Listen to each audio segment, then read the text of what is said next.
Thanks, Beth. Where did Beth go? Thanks, Beth, for all the work you're doing with NAFA. It's really great, and it's really great that we have money through AFRP for projects. Anything, for those of us at the universities anyway, any little bit helps, and we really appreciate all the efforts you've done to get us some money. Okay, so this project is one from 2017 that I'm working with Dan at UC Davis, then Heathcliff in Madison, and Don Vyans and Julie Hansen at Cornell, on a kind of a long view project to develop enhanced breeding pools from the NPGS germplasm collection. So we have there's a lot of accessions, a lot of alfalfa accessions in the collection. A lot of those accessions are of relatively limited value as they are.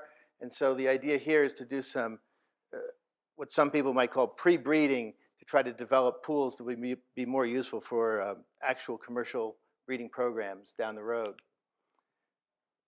The general outline of our project is based on this project by Norm, or this paper by Norm Simmons, where he's talking about introgression versus incorporation.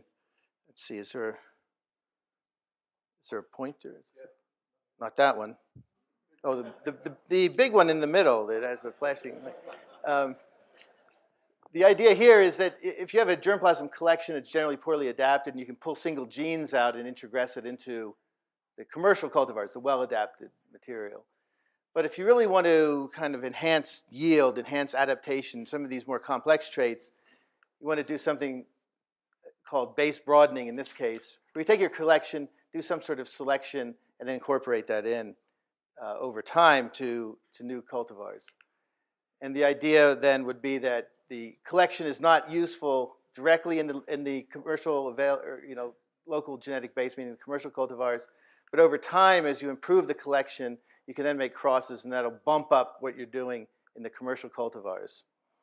So the idea here is that the needs for an incorporation program or base broadening program, it's large scale, there's a lot of entries going in, it's somewhat independent from the commercial cultivars that we're currently growing, and that there's a rough, quick, cheap mass selection to just bring this material forward, to get rid of a lot of junk, but improve recombination. And 1 minute already? Well, Beth, hey, well, Beth went over, so she didn't pay so.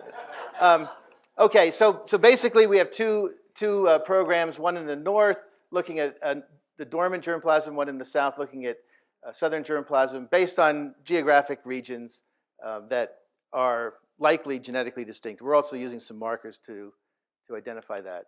And the idea is then that you have this breeding program where you're doing recurrent selection, going over and over, selecting and intercrossing, and dropping out improved germplasms at each cycle, and incorporating new germplasm that you've been selecting over time. And so we're a little bit further with the northern pools, going through the first cycle evaluations, and in the southern pools doing the first screening.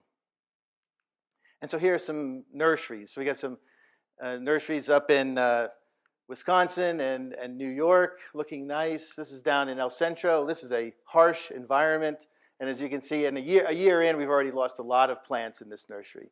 So we'll get some good selections out of there. Okay, time's up.